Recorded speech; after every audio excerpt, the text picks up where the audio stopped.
The first lesson any person must learn if they are to ever experience a true transfer of wealth ordained by divine power is that wealth begins not in the hand, but in the mind. It is not created first in the physical realm, but formed, forged, and funded in the realm of thought. The substance of wealth is invisible before it is tangible. The tools of its creation are not gold, silver, or any material asset, but the beliefs, convictions, and definiteness of purpose a person holds within themselves.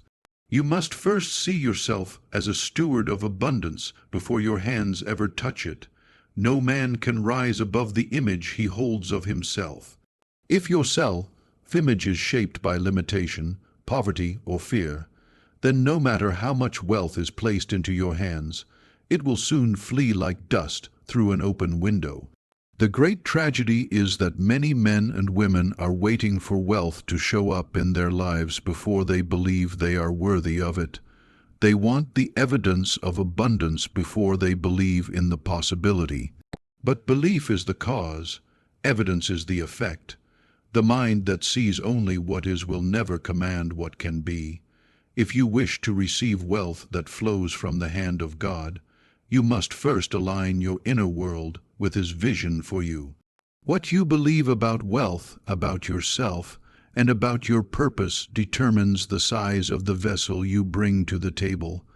God may prepare an overflow, but if your vessel is small, if your belief is limited, you will capture only a portion of what was made ready for you. There is no such thing as a wealthy man with a poor mind. Wealth is not a product of hustle alone, nor is it inherited solely through bloodlines. It is magnetized by those who understand its laws, divine and psychological, and apply them without compromise.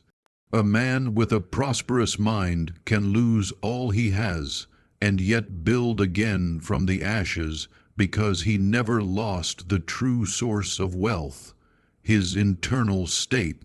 Likewise, a man who receives wealth with a poverty mentality will find himself quickly bankrupt because he has no mental infrastructure to sustain it.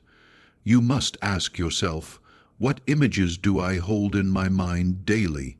Do I see myself as one who has or one who lacks? Do I speak words of abundance or words of insufficiency? Every word you speak is a seed. Every thought you entertain is a blueprint.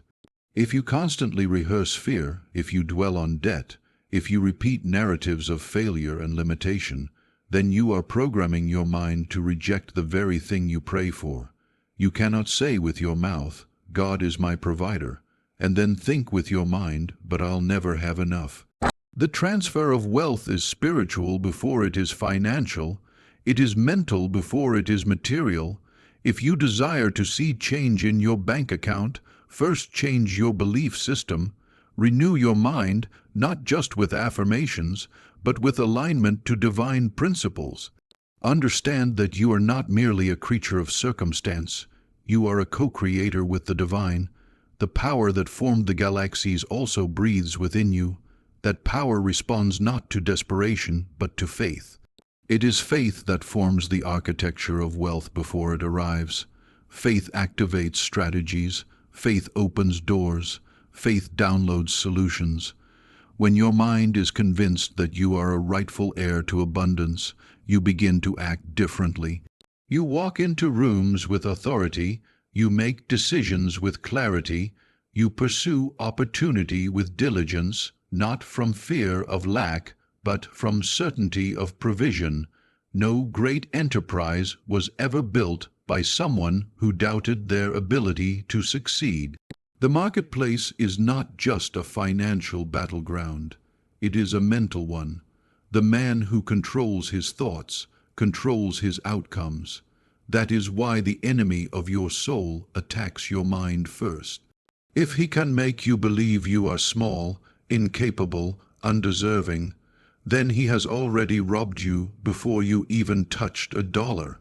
But if you train your mind to expect greatness, not from arrogance, but from divine sonship, then every setback becomes a setup, Every delay becomes refinement. Every loss becomes tuition for a future gain.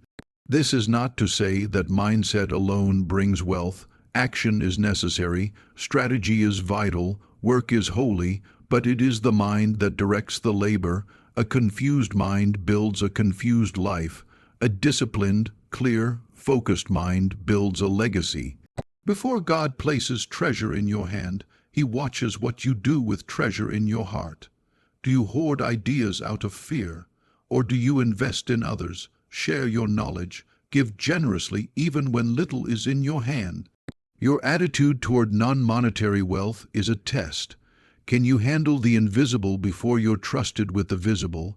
There are two types of wealth, inner wealth and outer wealth. Outer wealth, money, property, status, is unstable without inner wealth, wisdom, faith, discipline, courage. A man who only possesses the former will lose it eventually, but a man who cultivates the latter can always reproduce the former. So the question is not, how can I get more money, but how can I think like one who already possesses it? Because when your identity shifts, your behavior follows. And when behavior changes, results appear. The wealth transfer that is coming, and it is coming, is not for those who are simply praying louder. It is for those who have renewed their minds, aligned with purpose, and disciplined their thoughts to agree with what heaven says about them. It is for those who walk by revelation, not reaction, the ones who understand that before a building rises, a blueprint must be drawn. The wealth blueprint starts in the secret place of your thoughts, where no one can see but God. He sees if you carry jealousy or generosity. He sees if you compare or prepare, and He rewards according to the integrity of your inner life. This is why the renewal of the mind is not optional. It is essential. You cannot receive what your mind rejects. You cannot hold what your thoughts sabotage, and you will not attract what you constantly fear. Decide today that your mind will become fertile ground for the seeds of abundance. Watch what you allow in through your eyes, your ears, your conversations. Eliminate the voices that reinforce scarcity. Surround yourself with those who challenge you to believe bigger, think higher, and act bolder. Because when your mind expands, your world follows. And wealth, true wealth, will no longer be a distant hope. It will become your natural harvest. There is a misconception that often paralyzes people from receiving what heaven has prepared for them. It is the belief that divine provision will come wrapped in ease, that the blessings of God will only arrive when conditions are favorable, when the path is smooth, and when all risk has been eliminated. This is one of the most dangerous illusions a person can entertain. The truth is that God's transfer of wealth is never anchored in your comfort. It is activated through your obedience. It does not wait for you to feel ready or secure. It moves at the speed of your trust. Every time heaven releases provision, it does so in response to a command obeyed, not a feeling satisfied, not a comfort preserved, but a command obeyed. When you study the patterns of divine increase throughout Scripture, and even in the lives of great achievers, you find one consistent element. Sacrifice precedes supply. Obedience precedes overflow. There is no abundance without instruction, and there is no instruction without a test. Your obedience will always be tested in a place that challenges your flesh, confronts your logic, and disrupts your routines. You will never be called to obey in areas where you are most comfortable.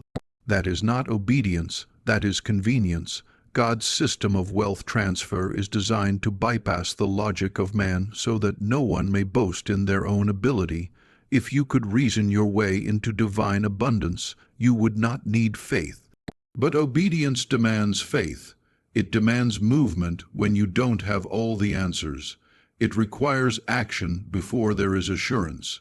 Obedience is often uncomfortable because it will almost always contradict what the world tells you is wise. The world says, play it safe. Heaven says, step out. The world says, wait until the numbers make sense.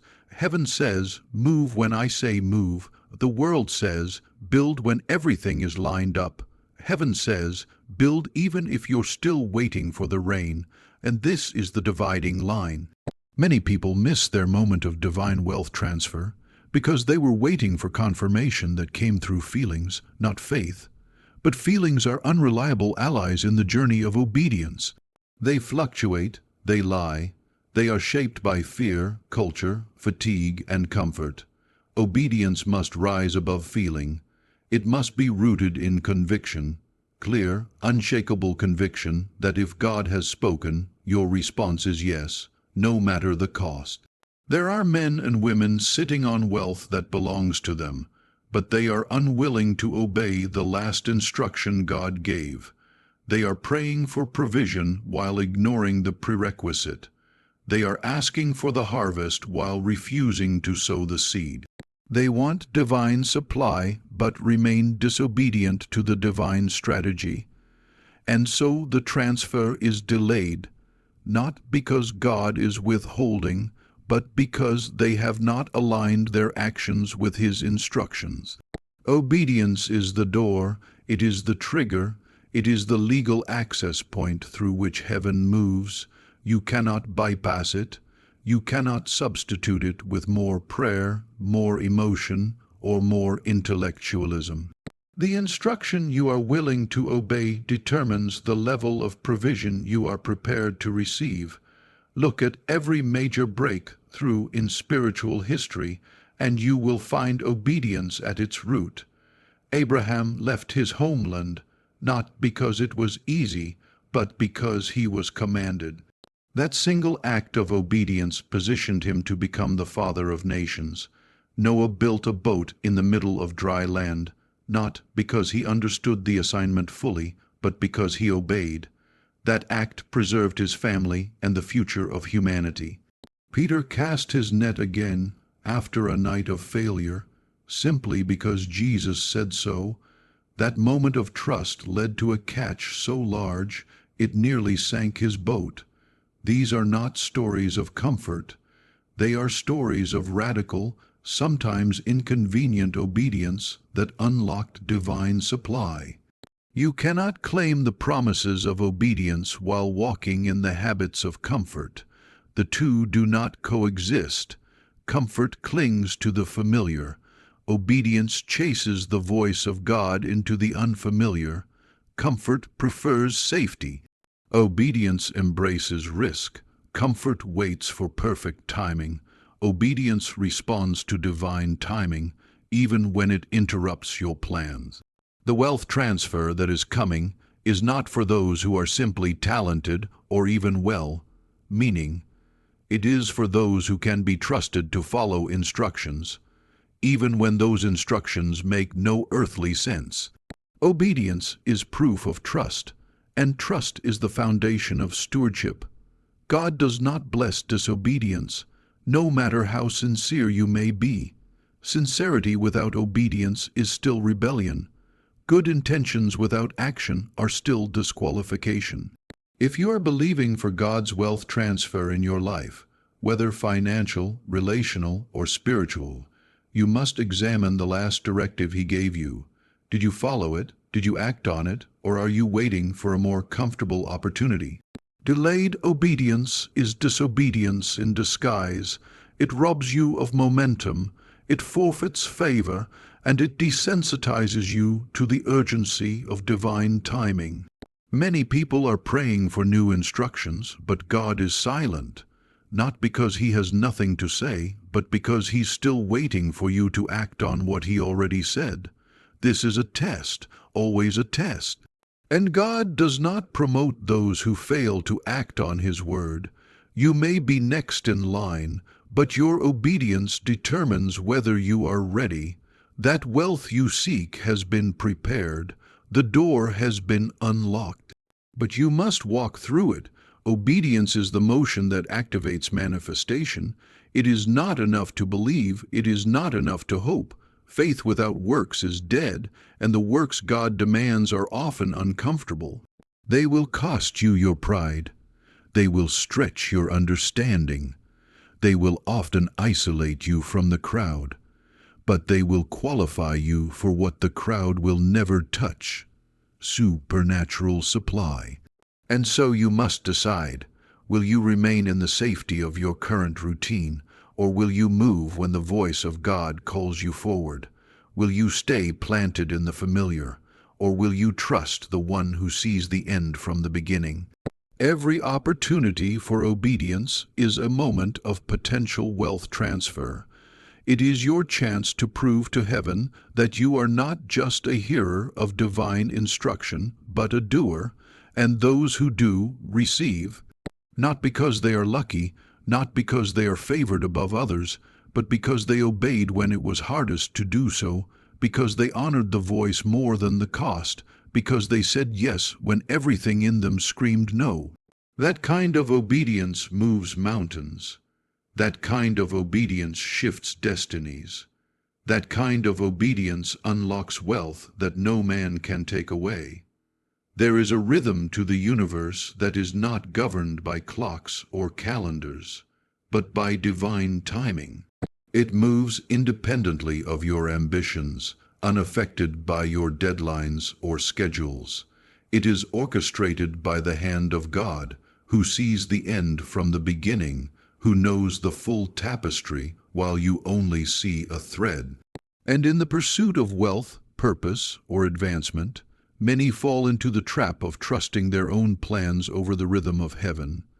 They chart every detail, schedule every move, strategize every dollar, but they fail to recognize when the moment of divine timing has arrived. And that failure, more than any lack of opportunity or talent, is what keeps people stuck at the gates of the very thing they were meant to walk into. Worldly planning has its place. There is wisdom in preparation, in diligence, in counting the cost before you build. But planning is not the highest authority. God's timing is. Divine timing carries with it a level of insight and foresight that no spreadsheet or calendar can provide. It knows when hearts are ready. It knows when opposition is weakened. It knows when the conditions are aligned, even if, to the human eye, it still looks like chaos. The person who is overly attached to their own plan will often resist the very shift that was sent to promote them. They will hesitate when they should move. They will force what should be left alone. They will stay when they should leave and run when they should remain. There is a sacred discipline in discerning timing. It is not something that can be taught in a textbook or calculated through analysis. It comes from communion with the Spirit, from sensitivity to the subtle cues that signal now is the moment. Often, divine timing will not announce itself with fireworks. It will not come with absolute clarity or a chorus of approval from the crowd. It will be a whisper, a nudge, a deep, unshakable knowing that though all the circumstances don't line up on paper, the moment is now. And those who are tuned into heaven's frequency will act, not because the situation is perfect, but because they recognize the signal. The tragedy of missing divine timing is not just the delay of blessing, but the loss of alignment. There are doors that do not remain open indefinitely. There are windows that close. There are people, resources, and opportunities that are assigned to seasons, not lifetimes. When you move ahead of God, you often find yourself laboring in places where the grace has not yet arrived. When you move behind Him, you chase what has already moved on. But when you move with Him in the cadence of divine timing, you enter into a flow that no effort of man can produce. What others sweat for, you receive with ease. What others strive for, you attract through obedience, not because you didn't work, but because you worked with the wind, not against it. One of the greatest hindrances to recognizing divine timing is the idol of control. The human mind craves predictability. It wants guarantees. It wants to know how, when, and with whom. But God rarely operates within those demands. He invites trust, not control. He moves in ways that confuse the proud but confirm the faithful. Divine timing will often interrupt your carefully laid plans. It will challenge your patience, stretch your endurance, and expose your pride. Because it is not given to validate your schedule. It is given to fulfill His will. And His will, when followed at the right time, brings results that cannot be earned through natural means. In moments of divine timing, acceleration is possible. What should take 10 years can happen in 10 days. What was stagnant can suddenly blossom. What was blocked can suddenly open, but only for those who are ready. Readiness is not a matter of preparation alone. It is a matter of perception. Are you watching? Are you listening? Are you willing to shift when the Spirit says, move, even if it contradicts your logic or the advice of those around you? Divine timing often looks foolish in the moment. Ask Noah. Ask Esther. Ask Joseph. Ask anyone who obeyed the timing of God. They were often mocked, misunderstood, or ignored, until the results spoke louder than words. The wealth transfer that is coming is not random. It is strategic, and it will be distributed not just to the prepared, but to the positioned. Positioning is about being in the right place at the right time, not physically, but spiritually and mentally. Are you positioned in faith, positioned in obedience, positioned in expectancy? Those who insist on following their 5-year plans at the expense of heaven's now will find themselves watching others reap in fields they once walked past. The difference will not be skill, it will be sensitivity. It will be who responded to the invitation of divine timing when it came knocking. You must train your spirit to discern the difference between delay and preparation. Not every wait means no, and not every now means yes to your flesh. Sometimes divine timing holds you back so that what's ahead can be prepared. Other times it pushes you forward to stretch your faith and test your readiness. You must be alert, always watching, always listening, not anxious, but aware, because heaven doesn't follow your alarm clock. It moves when the atmosphere is aligned, and when that moment arrives, there will be no trumpet sound, just a door. A quiet door, and whether you walk through it or not, will be the difference between delay and destiny. This is why intimacy with God must be prioritized above all your strategies. You can't afford to miss the whisper. You can't afford to let fear talk you out of timing. You must be willing to abandon the comfort of your plan for the wild, unpredictable precision of His.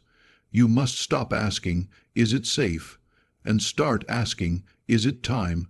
Because when it is time, grace will go before you. Provision will already be in place. Helpers will be assigned. Favor will precede your name.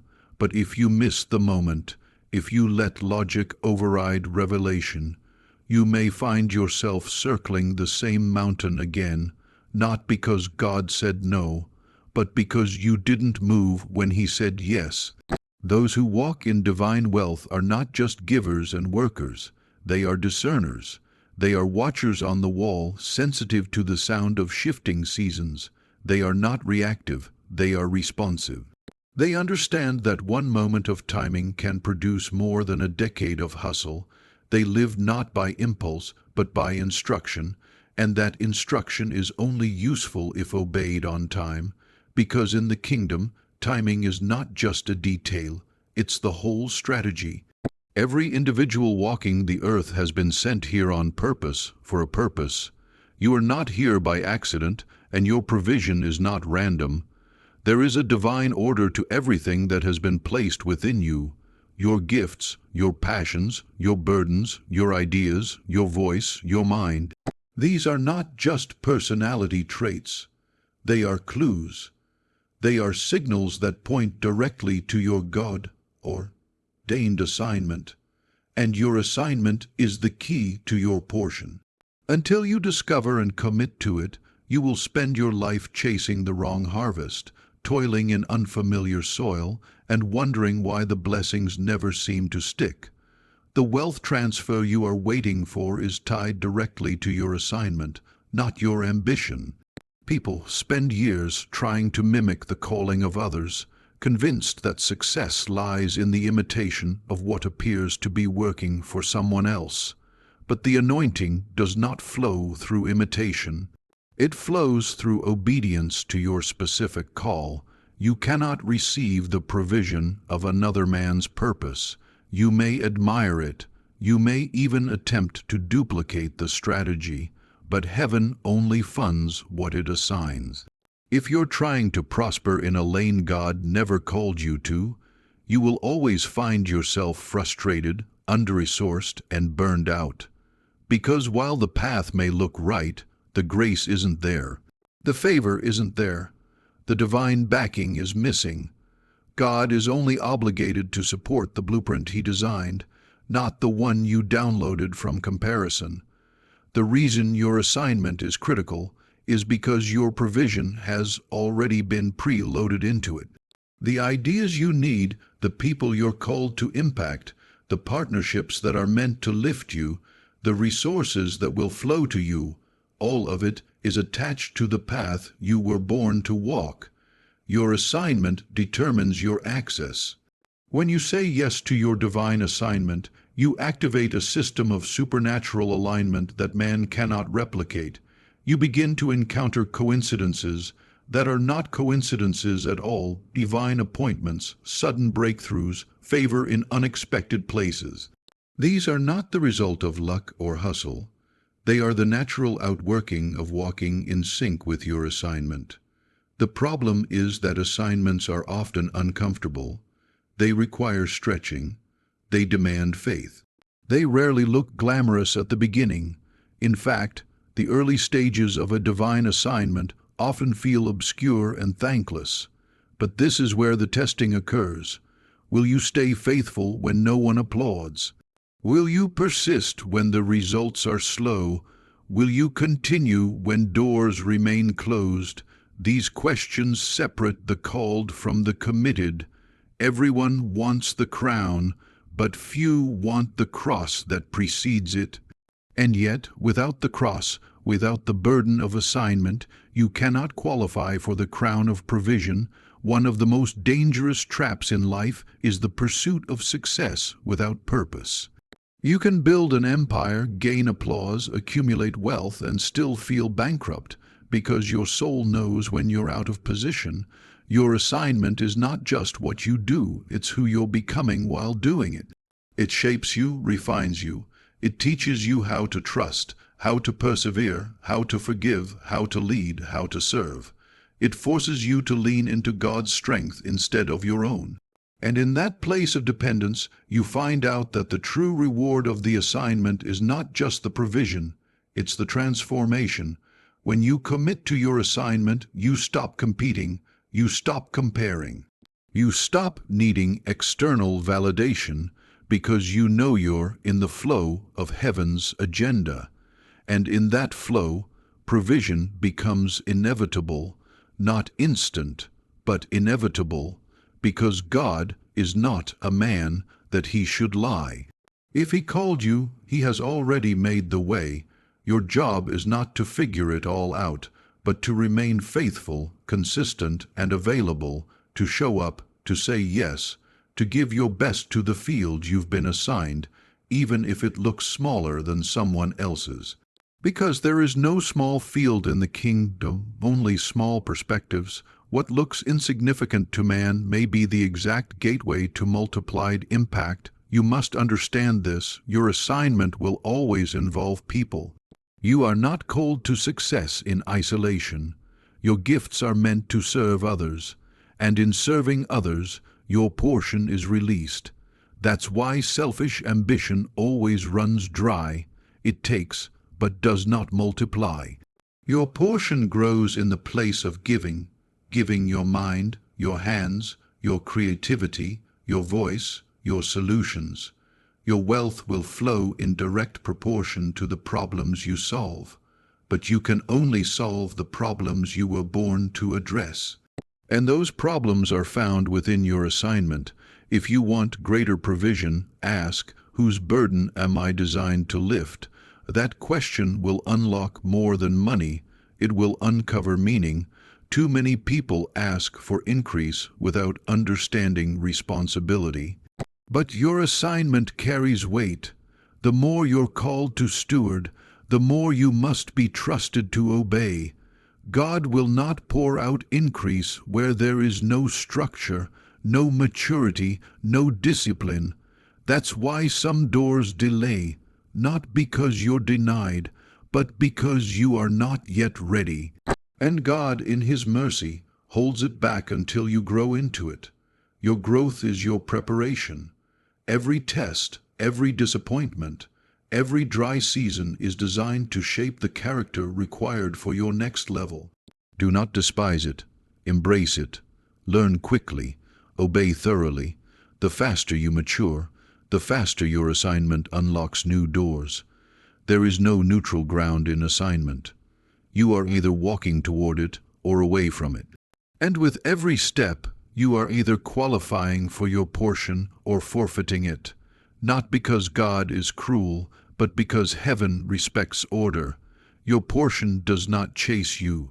It waits for you in the place of obedience. When you step into that space, mentally, spiritually, practically, you find that what once seemed impossible begins to manifest with ease, because you're no longer trying to make something happen. You're walking in what was already written. The most important decision you will make in this life is not what career to pursue, what city to live in, or who to marry. It is whether or not you will say yes to the reason you were created. Everything else flows from that yes. Every resource, every mentor, every opportunity. You don't have to chase wealth when you chase assignment. Wealth is attracted to clarity, and nothing brings more clarity than being in alignment with the reason heaven sent you here. Your assignment is your address in the Spirit. It is where favor is delivered. If you are not home in thought, in action, in intention, your portion will be delivered, but you won't be there to receive it. The call has already gone out. The assignment is waiting. The portion is ready. The only question is, will you step into what is already yours? Will you stop delaying what has been ordained? Will you trust that your Creator is wiser than your fear? Because when you embrace your assignment, you will realize that provision is not something you must strive for. It's something that has been following you all along, waiting for you to stop running and take your place. In the economy of heaven, there is no exchange without faith. It is not money that moves God. It is not effort alone. It is not intellect or credentials or legacy. It is faith, raw, unwavering, persistent faith. Faith is the currency that authorizes transactions in the spiritual realm. Without it, you are disqualified from receiving what has already been set aside for you. With it, you gain access to what no man can block, no system can withhold, and no enemy can cancel. If you want to see heaven move in your life, in provision, in opportunity, in promotion, in wealth, you must stop asking what you have in your hands and start evaluating what you hold in your heart. Because faith, not finance, determines your level of spiritual purchasing power. Faith is not belief alone, it is belief with legs. It is conviction that takes steps when there is no visible bridge. It is action taken without proof, trusting that the evidence will appear only after obedience. Faith does not wait for conditions to become ideal. It does not rely on comfort. It does not look for confirmation from the crowd. It moves, when instructed, often at the cost of security. The mistake most people make is waiting to feel confident before stepping into the unknown. But faith is not confidence in the outcome. It is confidence in the one who gave the instruction. When you truly understand that, you stop delaying, hesitating, or needing the full picture. You move because you trust.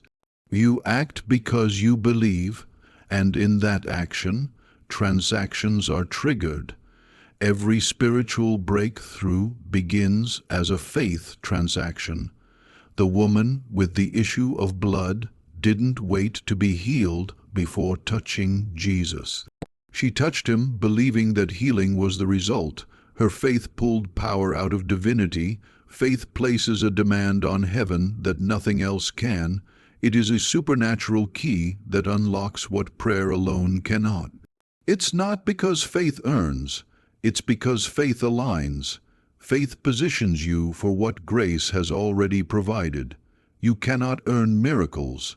You cannot earn increase, but you can posture yourself to receive them, and that posture is called faith. It is not passive. It is not theoretical. It is living, breathing, active trust that manifests in words, decisions, investments, and movements. There are many who claim to have faith, but their actions say otherwise. Faith without corresponding works is not just ineffective, it is dead. If you say you believe in the wealth transfer God has prepared, but you continue to speak fear, hoard resources, doubt your ability, and ignore divine instructions, you are canceling the very thing you claim to expect. Faith is seen not just in your declarations, but in your preparation. Do you plan like someone expecting provision? Do you serve like someone already equipped? Do you sow like someone who knows their harvest is scheduled? Or are you waiting to see it before you believe it? Faith is not blind optimism. It is not hype. It is not fantasy. Faith is rooted in truth. It is built on the character of God and His promises, not on emotional highs or wishful thinking. That is why your faith must be fed daily. You cannot walk in faith with a mind filled with fear. You cannot transact with heaven while being discipled by doubt. What you meditate on either fuels your faith or sabotages it. If you are constantly feeding your soul with scarcity, with panic, with bad news, with negative voices, then your faith will be starved. But when you fill yourself with the Word, with testimonies, with gratitude, with prophetic vision, your faith becomes strong. And strong faith moves mountains, not because you are strong, but because your trust is fully in the one who never fails. There is a reason why Jesus constantly asked, "Do you believe?" before releasing miracles. Because faith is the legal tender of the kingdom. It is what gives heaven permission to intervene. God can desire to bless you, but if faith is absent, there is no transaction. Not because He is unwilling, but because faith is the alignment that receives what grace gives. You must understand that every promise of God is voice-activated. Faith speaks, faith declares, faith calls things that are not as though they were. And when that declaration comes from a place of true conviction, not wishful begging, not manipulative prayers, but genuine, blood, deep trust, heaven responds. Faith is not seasonal. It is not only for emergencies. It is not just for crises or spiritual highs. It is a lifestyle. Every day, you are making transactions in the Spirit. What are you buying with your belief? What are you forfeiting through fear? You may not see it, but the invisible world responds to what you carry in your heart. Some people wonder why they continue to miss divine moments. It is because their spiritual wallets are empty. They have not invested in faith. They have stored up doubt. They have budgeted for failure. But faith is a seed. The more you sow it, through confession, through action, through trust, the greater your capacity to receive.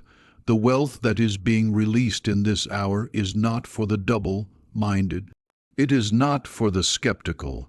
It is not for those who are waiting for external guarantees. It is for those who have trained their spirit to believe God over everything, over what they see, over what they feel, over what the experts say. These are the people who will walk into unexpected favor, sudden increase, miraculous provision, not because they are more holy, but because they carry the one currency heaven cannot deny. Faith opens vaults that talent cannot. It opens doors that credentials can't.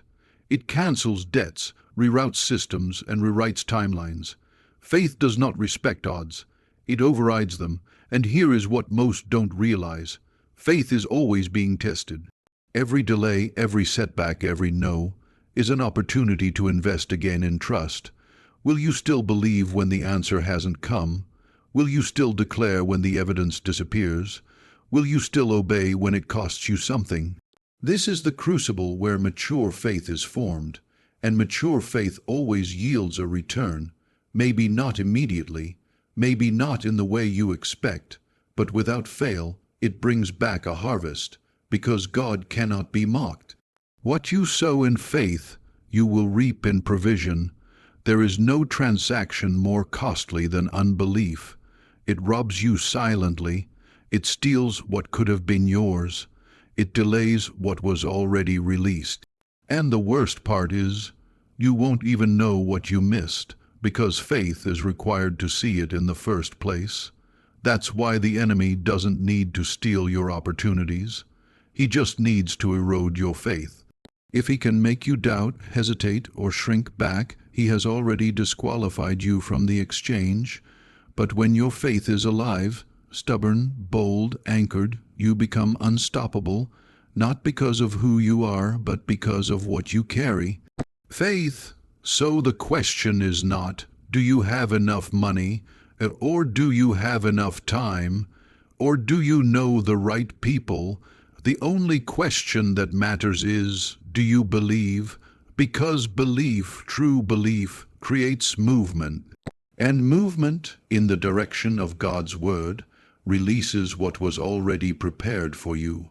Faith is the currency. Spend it, sow it, live by it. Because when you do, heaven answers with a transaction that no earthly system can duplicate.